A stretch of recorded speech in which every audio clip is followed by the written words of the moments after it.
Assalamualaikum warahmatullahi wabarakatuh.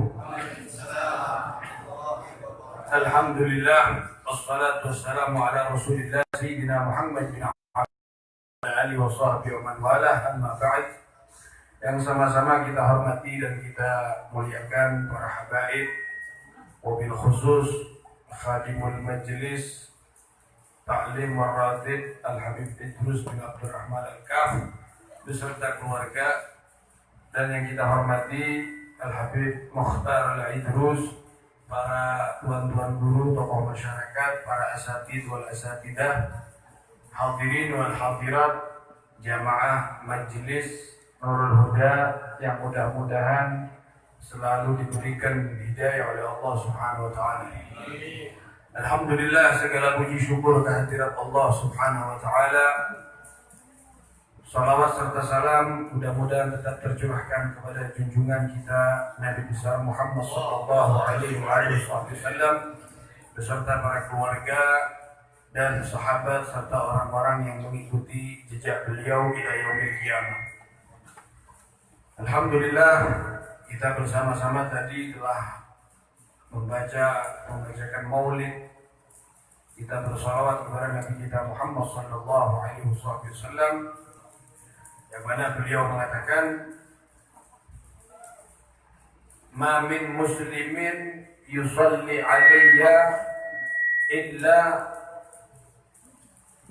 raddallahu alaiha ruhi hatta ujibah. Tidaklah dari seorang muslim yang membaca salawat padaku kecuali Allah mengembalikan ruhku ke dalam jasadku dan aku pun menjawab salat orang tersebut. Jadi setiap yang kita baca dari tadi disampaikan kepada Rasulullah, dan Rasulullah mengenal nama kita satu persatu. Mudah-mudahan kita diingat oleh Nabi kita Muhammad. Selain itu juga yang namanya zikir itu, paling afdalnya zikir adalah sholawat. Sebagaimana dikatakan di dalam syair salah seorang ulama, adimis salata ala nabi Muhammadi faqabuluha hatmun biduni taraddudi a'maluna bainal qabuli wa raddiha illa salata ala nabi Muhammadi. Jadi kata beliau, adimis salata, adim itu fi'il amr, adama yudimu, artinya terus meneruslah, selalulah kalian membaca sholawat kepada baginda Nabi Muhammad. Faqabuluha, qabulnya sholawat itu hatmun, pasti, biduni taraddudi, tidak ada keraguan-raguan sekalipun. Namun dari kita ada yang ragu-ragu, berarti sakit hati kita. Masa sih orang kayak ulun ini sholawatnya sampai. Jangan berkecil hati. Allah aja mengatakan, qul ya ibadiyalladzina asrafu. Asrafu itu artinya sudah melampaui batas. Katakan kepada hamba-hambaku yang sudah melampaui batas, yang premannya top kayak apakah, nakalnya kayak apakah, jar Allah, jangan pernah berputus asa daripada rahmat Allah. Selagi roh kita masih ada di dalam badan, jasad kita, pintu taubat selalu terbuka dari Allah. Nah, begitu juga kalau kita bersholawat. A'maluna bainal qabuli wa raddiha. Amal kita itu ada kalanya diterima, ada kalanya ditolak, tapi kebanyakan ditolak. Kenapa saya katakan kebanyakan ditolak? Karena amal kita itu pasti kebanyakan kemasukan riya, pengen dipuji lawan orang supaya mendapat pujian. Nah, sebagaimana dikatakan, kullama zada hubbu madhin nas fil qalb naqasa ma'ahul ikhlas. Setiap kali bertambah kecintaan pujian manusia di dalam hati, artinya kayak apa? Orang memuji kita, kita semakin senang. Wah, Habib Hamdi tahu kayak kamu. Banyak followernya sudah. Banyak yang mengelek videonya. Ya. Kullama zada hubbun nas, kullama zada hubbu madhin nas fil qalb naqasa ma'ahul ikhlas. Maka secara bersamaan kadar keikhlasan berkurang. Kenapa? Karena kita tertuju dipuji oleh orang. Di streaming YouTube, IG, Facebook, berataan melihat, hebat. Kita tertuju. Mau ngasih orang ya. Ibaratnya seperti itu. Kenapa? Karena kita cinta dengan pujian. Otomatis dengan pada saat itu ikhlas kita berkurang. Ini menunjukkan amaluna bainal qabuli wa raddiha. Amal kita itu ada kalanya diterima, ada kalanya ditolak. Kebanyakan ditolak, Pak. Apa jar Nabi? Orang yang membaca Al-Quran aja. Rasulullah mengatakan apa? Rubba qari'in lil Qur'an wal Qur'an yal'anuh. Berapa banyak orang baca Al-Quran, akan tetapi Al-Quran malah melaknat orang yang baca itu. Jangan dikira baca Al-Quran bacaannya bagus, tapi dia ini diterima. Wallahu a'lam. Urusan terima nggak terima itu urusan Allah, bukan urusan inti. Inna salata ala Nabi Muhammad. Kecuali salawat yang kita bacakan, kita haturkan kepada junjungan Nabi kita Muhammad sallallahu alaihi wasallam, ini tidak ada keraguan-raguan. Sampai yang mau jungkir balikkah, mau di hadapan mintuhakah, mau dipuji orangkah, selagi yang kita lantunkan salawat disampaikan langsung kepada Nabi Muhammad. Hebat ya. Ini hebatnya sholawat, Pak. Afdholul dzikir itu adalah sholawat, kata Imam Syafi'i. Paling hebatnya dzikir itu adalah sholawat. Kenapa? Ya karena itu khasiatnya. Sholawat ini nggak bisa kemasukan riya. Walaupun kita baca dimanapun, sholawat itu pasti diterima.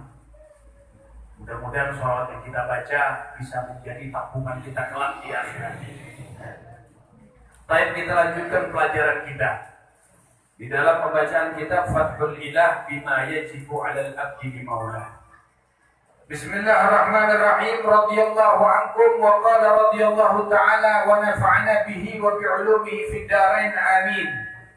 Setengah bulan yang lalu atau 2 minggu yang lalu kita membahas masalah hal-hal yang disunahkan bagi orang yang mau buang hajat. Baik itu mau kencing ataupun buang hajat besar. Yang disunahkan adalah dikatakan di sini yustahabbu liqadil hajati baulan aw gha'itan an yalbasa na'laih. Yang pertama disunahkan adalah menggunakan sandal, memakai sandal. Sudah juga digawi. Mudah-mudahan sudah. Mukarwa sandal buat di kamar mandi kita. Paling berapa sandal itu? 15.000 atau berapa? Al-gha'itan, baik itu mau kencing atau kita buang hajat besar, disunahkan masuk ke jamban atau WC atau toilet, disunahkan pakai kaki kiri. Baik kita di atas pesawat, ada kan toiletnya? Misalnya kita lagi pergian di pesawat, masuk ke jamban, oh iya ingat pengajian, oh iya semalam pengajian ini. Sunnah, kerjakan, dahulukan kaki. Masa kita mau buka sendal di pesawat? Sumpah gengsi bro. Pramugari lagi yang melihat. Kenapa kalau di pom bensin kok kita turut patuh dengan perintah tulisan? Masuk WC toilet sandal dilepas. Padahal tulisan yang nyuruh ini. Yang nyuruh kan tulisan. Baik. Ya. Jadi itu diantaranya, dan juga mendahulukan kaki kiri, keluarnya kaki kanan. Baik. Kemudian dilanjutkan Bismillahirrahmanirrahim. Wala yastaqbilil qiblata wala yastadbirha. Dan disunahkan tidak menghadap ke kiblat ketika kita buang hajat. Baik itu kencing ataupun kita buang hajat besar. Wa yahrumu dzalik, diharamkan kita menghadap kiblat ataupun membelakangi. Ini dalam kitab yang namanya Fathul Ilah. Kalau di dalam kitab At-Taqrirat Sadidah dikatakan di sini adab-adabnya itu lusul na'lain wa satrul ra's adzikir inda dukhul. Ya, sama juga kemarin dikatakan berzikir ketika kita masuk ke dalam kamar mandi. Illam yakun bainahu wa bainaha satir. Ya, apabila misalnya kita itu di tempat yang terbuka, di perumahan kan, ya, atau kita di padang lagi menuri, ya kan, biasanya kan ada orang lagi nganu getah karet itu, tempatnya kan terbuka, karena tahan lagi sudah dan kami bingung mencari kemana, ada tahu segalanya kiblat dan salah cerah. Hati-hati ya, ini di tempat yang terbuka khususnya. Illam yakun bainahu wa bainaha satir, diharamkan menghadap kiblat ataupun membelakangi kiblat itu apabila tidak ada penghalang di antara orang tersebut dengan kiblat. Ya, tidak ada yang menutupi, ya kan?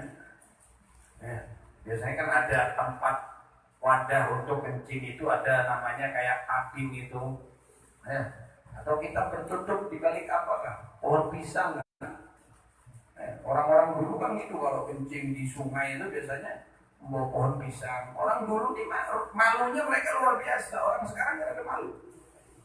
Kalau kencing sembarangan, makanya orang-orang sampai di mana-mana disuruh ini kecuali anjing. Karena muyak sudah menyatakan. Baik. Au ba'uda anhu aktsar min salasati dira', atau ada satir tapi jarak orang dengan satir tersebut jauh. Salah satu dira' 3 hasta. Ini haram. Nah, ini di tempat yang laisa mu'iddah li qada'il hajah, bukan di tempat yang memang ditempatkan untuk khusus untuk membuang hajat, di tempat terbuka. Nah, au kana satir aqal min sulusai dira', ataupun penghalang tersebut dindingnya itu kurang daripada 2/3 hasta. Nah, ya kira-kira berapa meter lah. Illa kecuali fil mawadhi' al-mu'iddah, kecuali di tempat yang memang disediakan memang untuk toilet. Nah, itu tidak haram, cuma makruh. Misalnya di rumah pian, WC-nya, kamar mandinya itu menghadap kiblat. Gimana sudah mau dibongkar kan ada biaya lagi, corona, gawian kan ada. Masa mau dibongkar lagi WC-nya? Ya ada apa-apa sudah. Haram. Ya, tidak haram. Wa an la yastaqbila syams, hendaklah tidak menghadap ke matahari ketika kencing ataupun buang hajat. Walal qamar, ataupun juga bulan. Nah, bagaimana adabnya dia?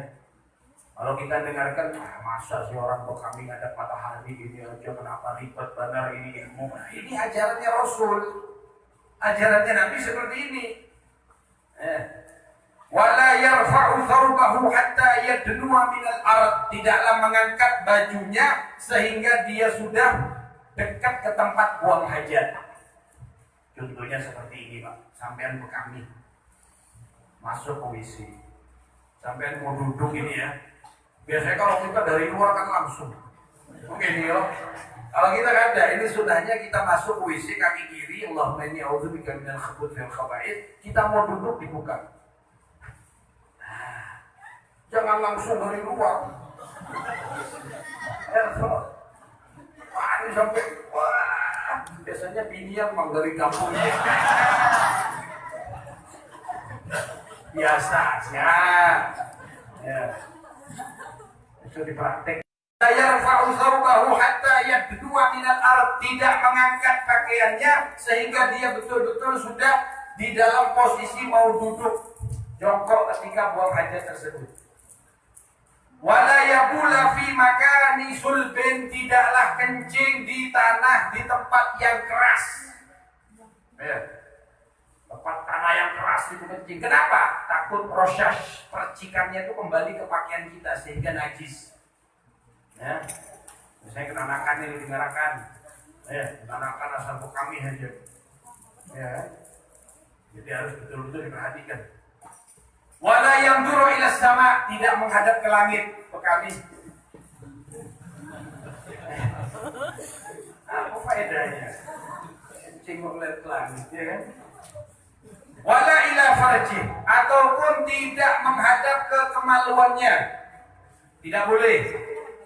Ya, dikatakan bisa mengurangi hafalan. Makanya Al-Imam Ali dari karramallahu wajhah. Beliau itu dikarenakan ada yang mengatakan karena beliau tidak pernah menyembah berhala sekalipun. Dan ada yang mengatakan juga beliau tidak pernah melihat kemaluannya sendiri. Hebat ya. Kalau kita jangan ada lihat setiap saat. Kenapa tadi kita harus ada berubah juga? Ya. Wala ila farjih, wala ila ma yakhruju minhu. Dan hendaklah tidak melihat kepada sesuatu yang keluar dari kotorannya. Dilihat akan.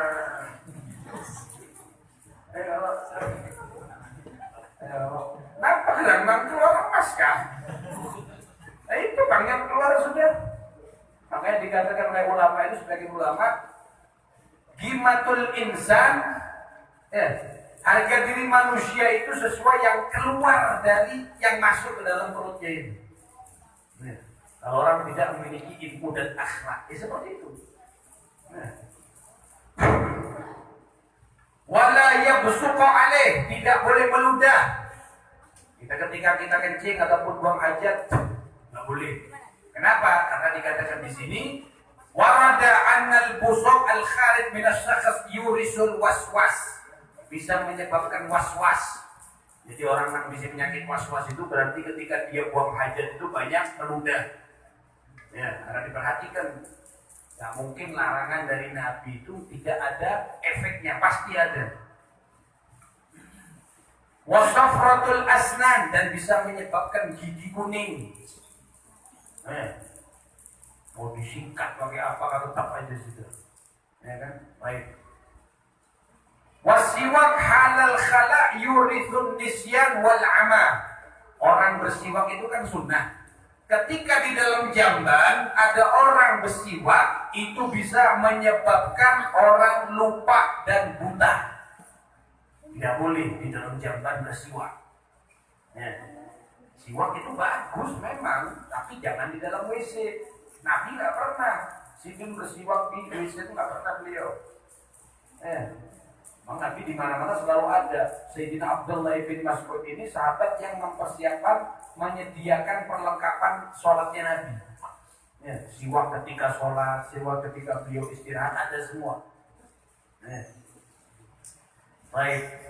Wa tulul qu'ud fihi yurithu waj'il kabid wal bawasir, dan kelawasan di WC bisa menyebabkan orang itu sakit di ulu hati. Yang melawas-lawas di WC, apalagi ke HP. Ya kalau puas, kalau sebentar di dalam WC. Soalnya saya itu ketika berada di WC, pemikiran saya itu datang semua. Jadi saya mendapatkan apresiasi, apa kira namanya apresiasi kan, inspirasi, apresiasi. Ya maklum lah. Ya kan, saya bisa mendapatkan hal-hal apa? Sudah jelas-jelas WC tempatnya setan. Ya kan? Jadi bisa menyebabkan sakit ulu hati dan bawasir. Apa namanya bawasir itu? Ambeien. Kalau kelawasan di dalam WC, apalagi sempat mandi belawasan, nyanyi terus. Kan? Wal imtikhat yuridu samam wa tahrikul khatam ya'wi ilaihi syaitan wa takallum bila darurah yuridul maqad. Orang yang berbicara di WC tanpa darurat itu bisa menyebabkan dia itu kecelakaan, celaka dia. Makanya dikatakan itu kalau kita dalam WC ada yang manggil, jawab dengan daham. Gitu aja. Memberitahu. Baik.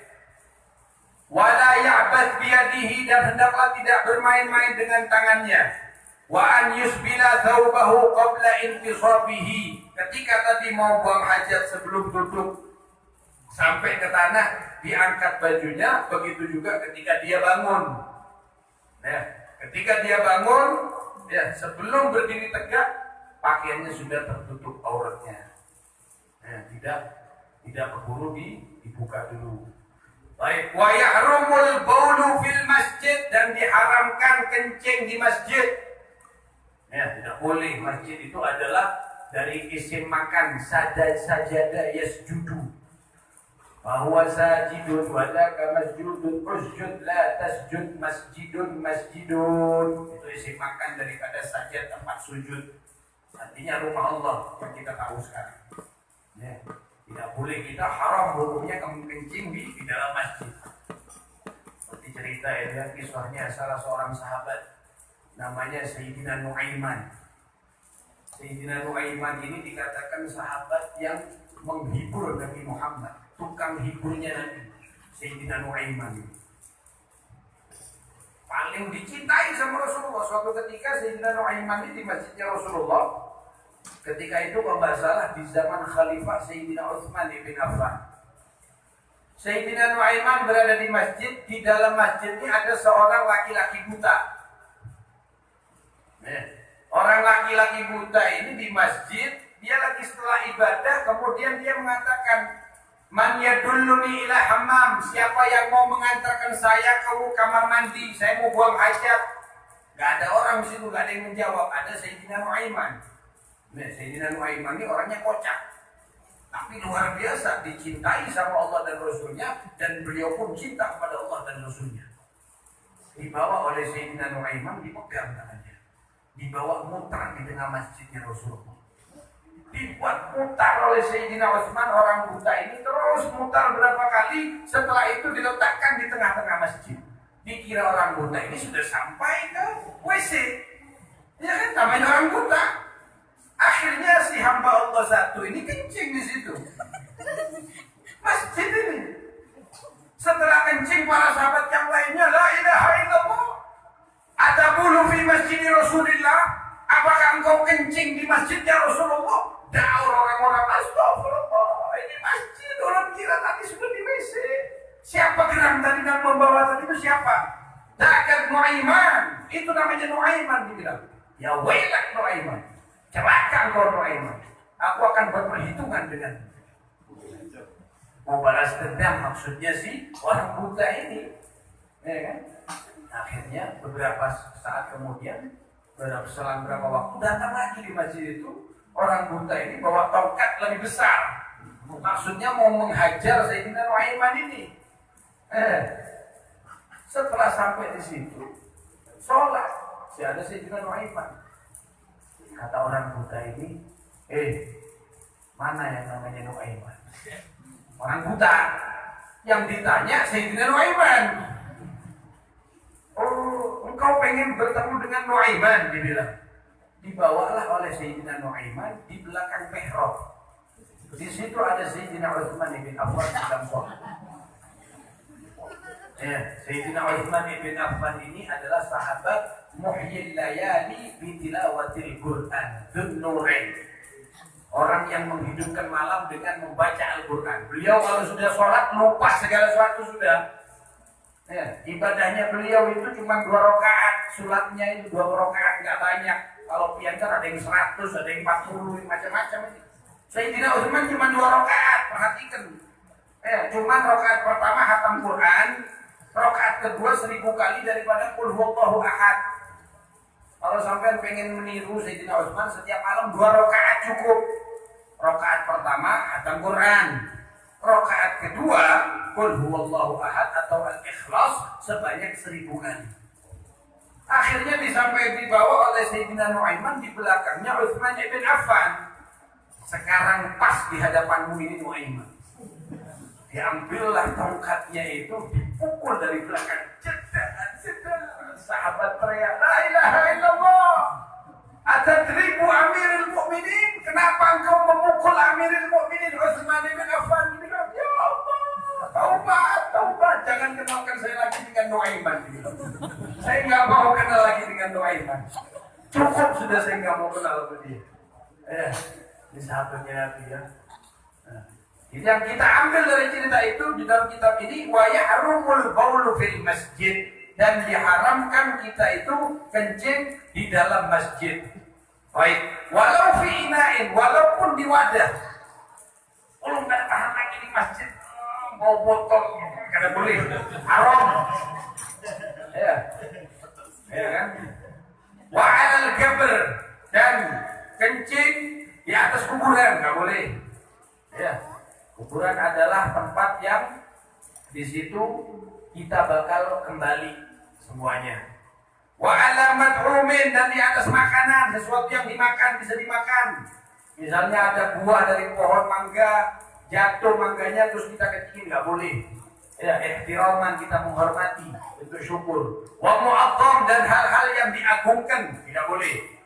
Wa yukrahu indal qabr, dan makruh kencing itu dekat kuburan. Wa qa'iman, dan berdiri, kencing berdiri itu hukumnya makruh. Walaupun ada hadis mengatakan Nabi SAW beliau pernah kencing dalam keadaan berdiri. Tetapi setelah diteliti di salah satu kitab, beliau mengerjakan kencing berdiri karena ada beberapa hal. Yang pertama dikatakan oleh ulama, ketika itu beliau meyakini bahwa tempat di situ najis semua. Jadi tidak memungkinkan bagi Nabi untuk beliau duduk, makanya beliau berdiri. Ada yang mengatakan ketika Nabi SAW kencing demikian, dikatakan beliau lagi ada sakit, mengalami sakit di situ. Kok nggak salah? Ya. Jadi itu namanya hukum itu jangan langsung nggak apa-apa, Nabi aja pernah. Inti lihat dulu. Ya. Begitu juga dengan misalnya Al-Quran. Itu namanya asbabun nuzul. Jangan asal mengartikan. Itu adalah alasannya. Illa li'udrin, kecuali dalam keadaan udzur. Wa fi mutahaddatsin nas, dan di tempat manusia biasanya berkumpul, pos kamling. Kan biasanya tempat orang-orang dulu nongkrong di sana, jangan kencing di situ. Wa idza aqasa, apabila dia bersin di dalam jamban, hamidallah ta'ala biqalbi, mengucapkan alhamdulillah dalam hati. Ya.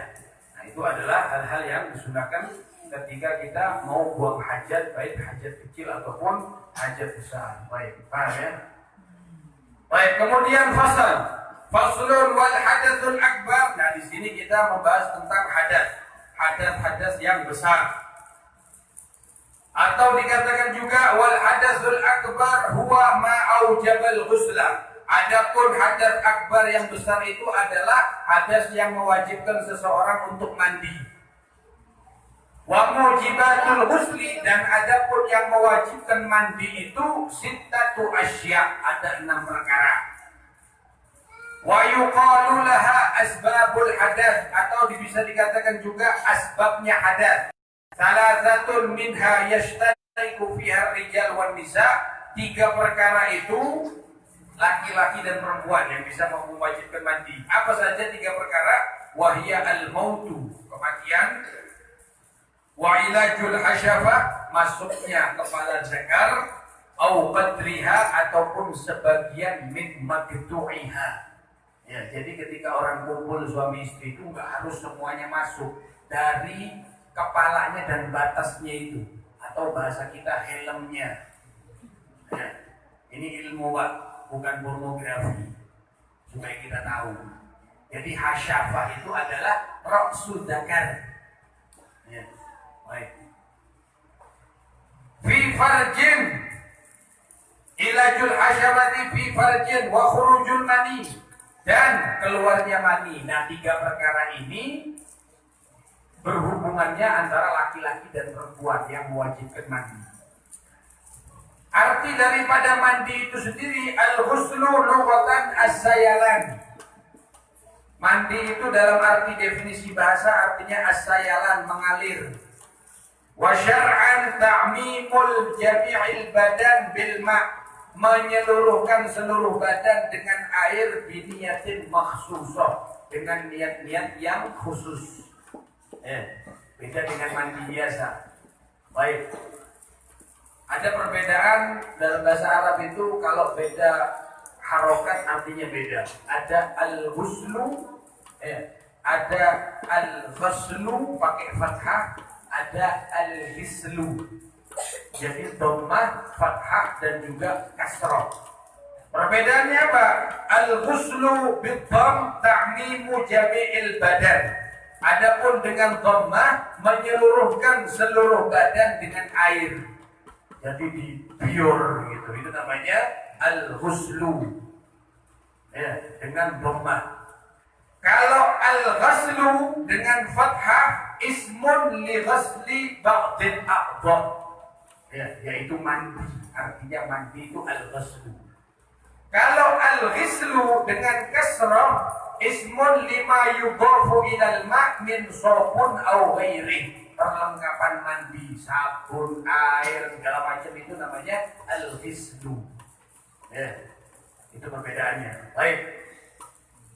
Wa khurujul mani wa yu'rafu bitadaffuqihi, dan bisa diketahui kalau itu mani keluarnya bitadaffuq, sendat-sendat. Paham enggak sendat-sendat? Ya, ketika keluar itu sendat-sendat keluarnya. Auladzatin bi khurujihi, ketika keluarnya mani tersebut kita merasakan lezat. Ya, ini perbedaan. Ada mani, ada mazi, ada wadi. Supaya kita tahu, karena dari tiga ini tidak semuanya keluarnya dengan bitadaffuq dan juga kita merasakan nikmat setelah keluarnya tersebut. Baik.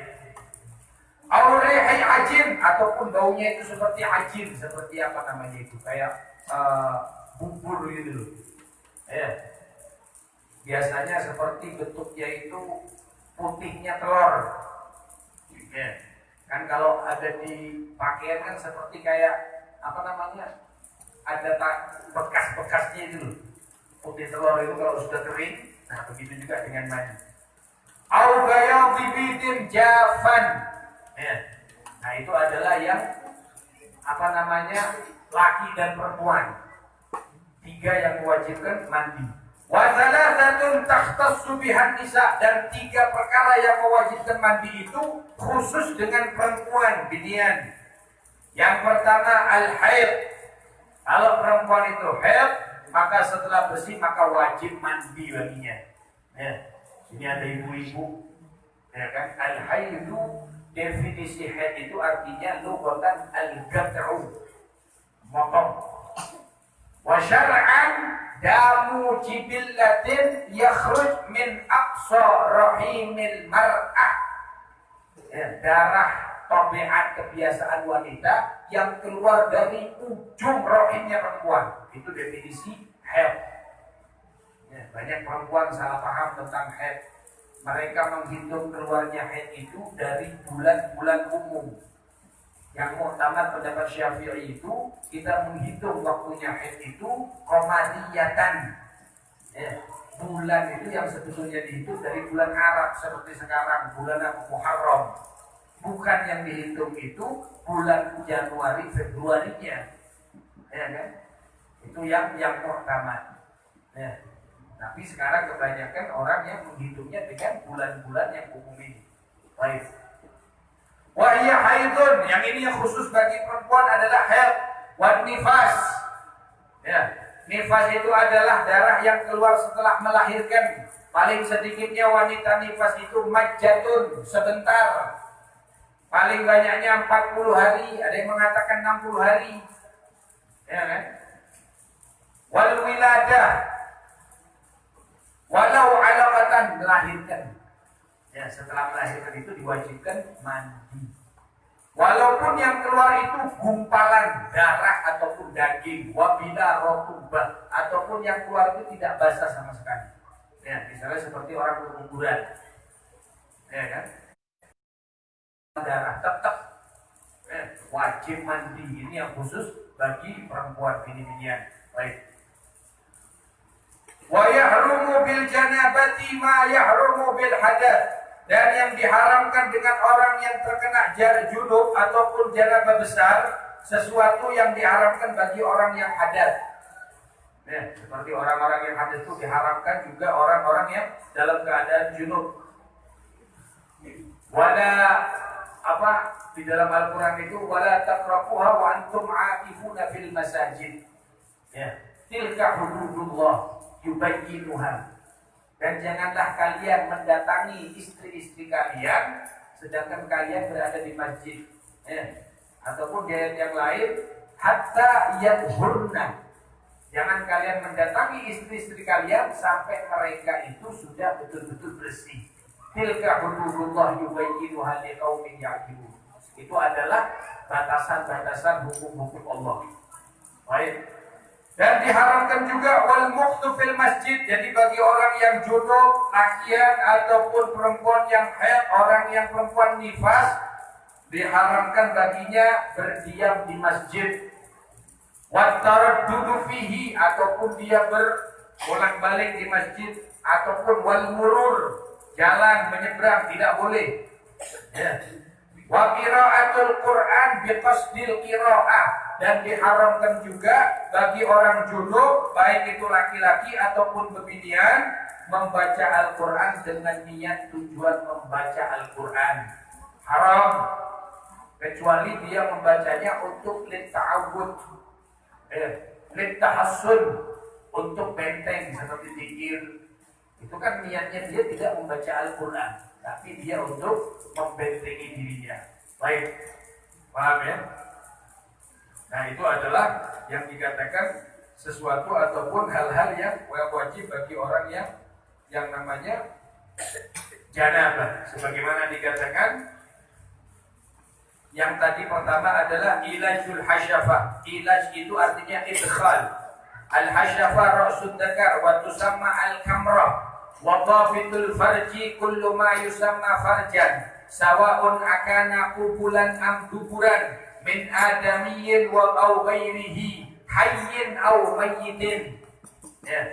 Jadi dikatakan di sini masuknya hasyafah, kemaluan laki-laki kepada kemaluan al-faraj, kemaluan perempuan. Dikatakan dhabit, definisi yang namanya faraj itu kullu ma yusamma farjan. Segala sesuatu yang dinamakan faraj, baik itu kemaluan depan ataupun kemaluan belakang. Ya. Dan dalam agama kita Islam tidak boleh kita mendatangi istri kita dari belakang. Haram, dilaknat. Min adamiyin, baik itu dari bangsa manusia atau ghairih, ataupun selainnya. Nah, misalnya orang naudzubillah kumpul dengan hewan, tetap wajib mandi. Karena yang mewajibkan itu masuknya tadi itu. Hayyin atau mayyitin, baik hidup ataupun mati. Ya, mungkin orang nggak ada akal ya, ada jenazah gitu, mungkin naudzubillah datang setannya langsung. Nah, kan? Tetap ini wajib mandi, mayitnya juga wajib dan ini juga wajib. Kenapa? Karena masuk yang mewajibkan mandi itu dengan idkhalul hasyafah. Ya, baik, paham?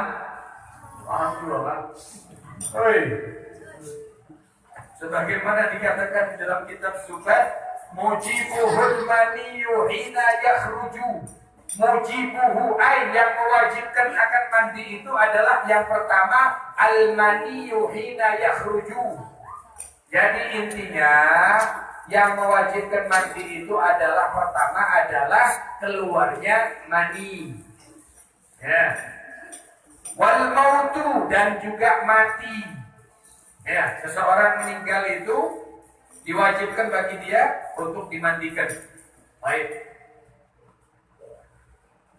Wal kamratu haitsu tulaju farjan walau maitan bila i'adah wal haidu wan nifasu wal wiladah.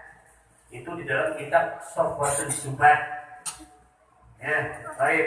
Khurujul mani fal mani la yujibul ghusla illa idza baraz. Mani itu tidak mewajibkan mandi kecuali apabila keluar. Falau baqiyal maniyu fi dosobatit zakar fala yajibul ghusl. Andai saja mani itu tetap tertahan di kepalanya, orang sudah sampai syahwatnya, dia nggak keluar, tertahan di kepalanya, ini nggak wajib mandi. Biasanya orang-orang yang pikirannya negatif, selalu suka menghayal, ya kan? Jangan menghayal, haram. Katanya Imam Nawawi, Imam Rafi itu an-nazar fi syahwat, yang diartikan kita memandang dengan syahwat, walaupun kita melihat tembok, kemudian kita syahwat, ini haram. Ya. Kita melihat di tembok, kita bayangkan, tiba-tiba syahwat muncul, ini haram. Ya. Nggak boleh ya. Baik. Maka kalau wanita itu berada di ujung-ujung tidak sampai keluar, maka tidak wajib mandi. Yang mewajibkan itu adalah keluarnya mani. Ini beda ya, kalau tadi itu ilaj.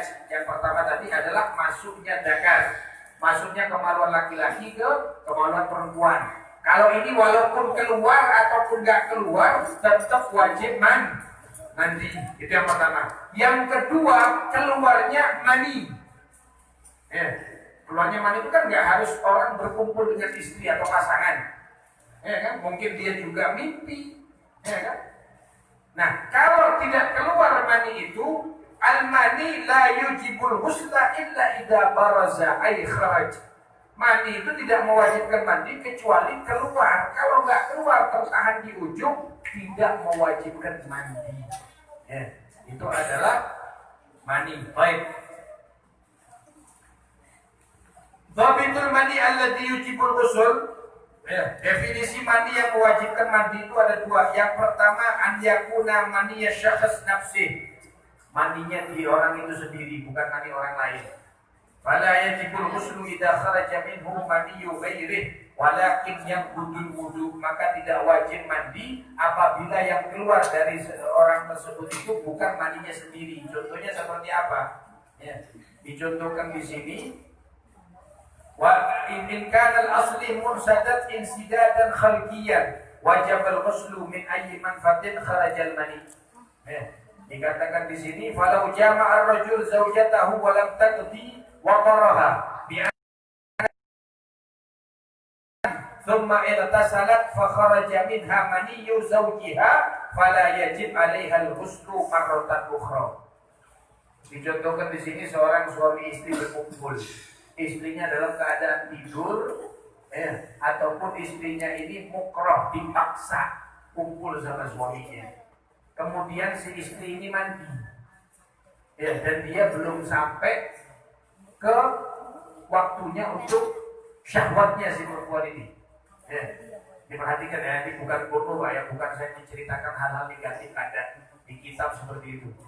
Jadi seorang suami istri kumpul. Si istrinya ini dalam keadaan tidur ataupun dipaksa, si suami sudah datang nafsunya, dan haram bagi istri menentang permintaan suami.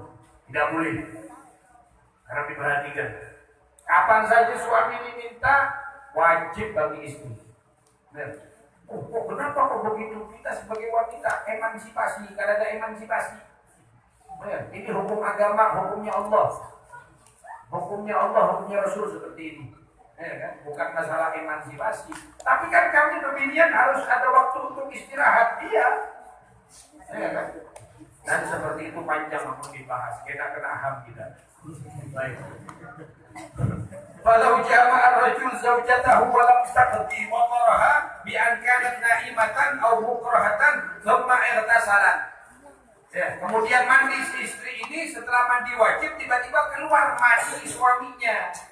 Kan dia belum sampai puas sampai hajatnya si wanita ini, maka tidak wajib mengulang mandinya. Si wanita tadi ini kalau keluar mandi itu bukan mandi dia lagi, mandi suaminya, bukan mandi perempuan tersebut. Baik, walakin yang takit wuduha, akan tetapi wudunya batal. Baik, bikhilaf ma idza qadat wa qaraha fa yajib 'alaiha al-ghuslu marratan ukhra. Berbeda halnya kalau si perempuan itu tidak dipaksa, tidak dalam keadaan tidur, sama-sama sadar dan sampai kepada puncak syahwatnya berdua sama-sama kemudian mandi, maka wajib mandi keduanya. Wallahu a'lam. Binanya dan hadir ini ada fokus berataan. Padahal ini masalah mandi wajib, Pak. Kita harus betul-betul fokus. Kalau hal-hal yang mewajibkan kita mandi. Walaupun ada cerita seperti itu semua dalam kitab. Itulah hebatnya.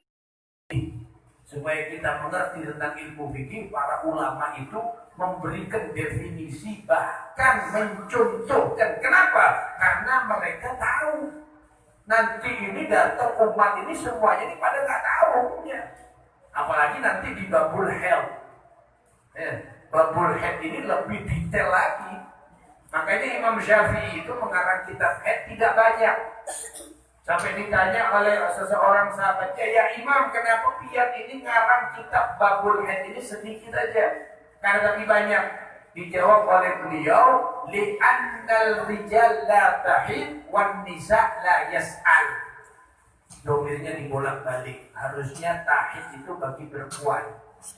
Rijal itu la tahid. Karena seorang laki-laki itu tidak haid dan perempuan gak ada yang mau tanya. Artinya apa? Perempuan yang laki-laki ini mereka sebagai kepala rumah tangga, sebagai imamnya tidak mau mengajarkan kepada keluarganya. Nah, dalam fikih itu pentingnya seperti itu. Makanya dikatakan oleh Nabi SAW tentang keutamaan ilmu fikih ini, ma'ubidallahu bisyai'in afdal min fikhi fiddin. Tidaklah Allah itu disembah dengan sesuatu yang lebih utama daripada kita mempelajari ilmu fikih. Kenapa? Bil fikhi na'rifullah. Bil fikhi na'rif ibadatullah. Dengan fikih kita mengenal Allah. Dengan fikih kita tahu cara ibadah. Dengan ilmu fikih kita mengerti cara sholat yang benar. Dengan fikih kita tahu cara berwudu yang baik. Dengan fikih kita bisa membedakan mana air yang suci, mana air mustakmal, mana air tohur, mana air mutanajjis. Dengan fikih kita bisa mengetahui hukumnya air yang qalil, hukum air yang banyak seperti apa. Ya. Oleh karena itu, jangan sampai kita itu malas untuk belajar ilmu fikih. Karena dengan fikih itu kita untuk kehidupan kita sehari-hari, wallahu a'lam bissawab. Mudah-mudahan apa yang kita pelajari bisa kita pahami dan mudah-mudahan kita bisa mengamalkan apa-apa yang menjadi kewajiban dan keseharian kita dalam kehidupan kita di dunia ini. Dengan kita mohon kepada Allah, mudah-mudahan kita dianugerahkan oleh Allah ilmu yang bermanfaat, ilmu yang bisa menjadikan filter bagi diri kita dan kita bisa mendekatkan diri kita kepada Allah Subhanahu wa ta'ala. Ala hadini wa ala kulli tin salihah wa ala man wa yasnafun salihun wa ila hadratin Nabi Muhammad sallallahu alaihi wa alihi wasallam.